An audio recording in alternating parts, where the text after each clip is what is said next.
O código 666. Poucos números evocam tanto mistério e pavor. Conhecido universalmente como o número da besta, ele vem direto de uma passagem enigmática do livro do Apocalipse. Aquele que tem entendimento, calcule o número da besta, pois é número de homem. Seu número é 666. Mas, e se o número estiver errado? E se essa suposta chave para o fim dos tempos for, na verdade, um erro de tradução? Ou, melhor, uma pista ainda mais profunda? Acontece que em alguns dos manuscritos bíblicos mais antigos já encontrados, o número não é 666. Em papiros como o papiro 115, datado do 3º século, o número infame é, na verdade, 616. À primeira vista, isso complica tudo, mas para os historiadores, essa variação é a peça que faltava. Em vez de complexificar o mistério, ela praticamente o resolve. Para entender o porquê, precisamos hackear a mente antiga. Precisamos entender como eles escondiam mensagens à vista de todos. Hoje, usamos letras para palavras e números para matemática. Mas no mundo antigo, no grego e no hebraico, letras também eram números. Cada letra tinha um valor numérico. Isso criou uma forma de arte mística e uma técnica de criptografia chamada gemátria ou isopesifia. As pessoas buscavam segredos divinos ou mundanos, somando o valor das letras em um nome. E isso era incrivelmente comum. Temos grafites pichados em cidades antigas como Esmirna, dizendo coisas como: "Eu amo aquela cujo nome é 731. O historiador Suetônio nos conta que em Roma circulava uma piada: o cálculo de Nero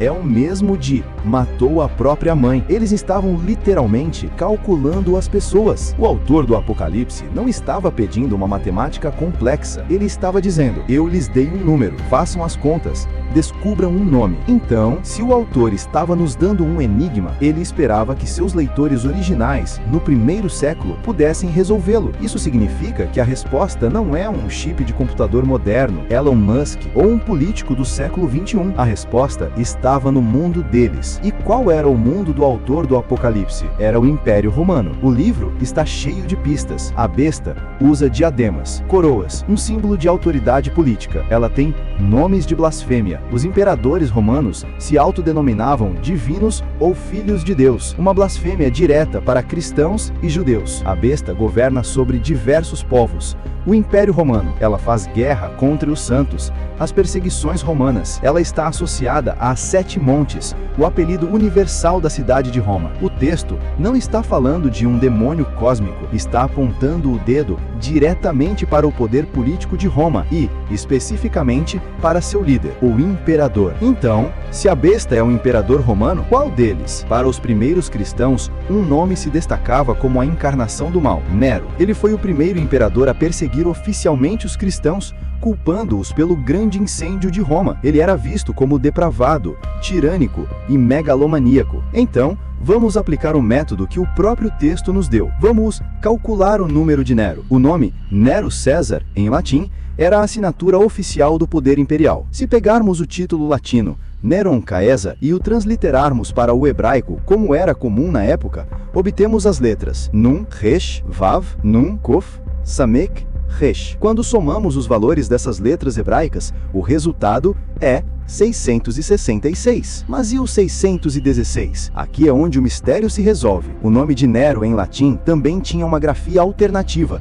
mais curta, que também era usada: Nero Caesar, sem o N final em Neron. Se você fizer o mesmo cálculo, transliterando Nero Caesar para o hebraico, você perde o valor daquela última letra N, que vale 50. 666 menos 50 é igual a 616. O número da besta não é uma, mas 2 xerlículas, e ambas abrem a mesma porta. As variantes 666 e 616 não são uma contradição, elas são uma confirmação. Elas são a prova de que os copistas antigos sabiam exatamente a quem o texto se referia, usando apenas grafias diferentes do mesmo nome. Mas espere! Você pode dizer: Nero já estava morto quando o Apocalipse foi escrito. Sim, e é por isso que ele era o vilão perfeito. No 1º século, havia uma lenda poderosa chamada Nero redivivo. A crença popular era que Nero não havia morrido de verdade, ou que ele voltaria dos mortos para retomar o poder e mergulhar o mundo no caos. O autor do Apocalipse usou essa lenda. Ele pegou o maior símbolo do mal que seu público conhecia, Nero, e usou como o arquétipo da tirania futura, o anticristo que retornaria. O número da besta nunca foi uma profecia sobre o futuro distante. Foi um ato de resistência política, uma mensagem codificada, escondida à vista de todos,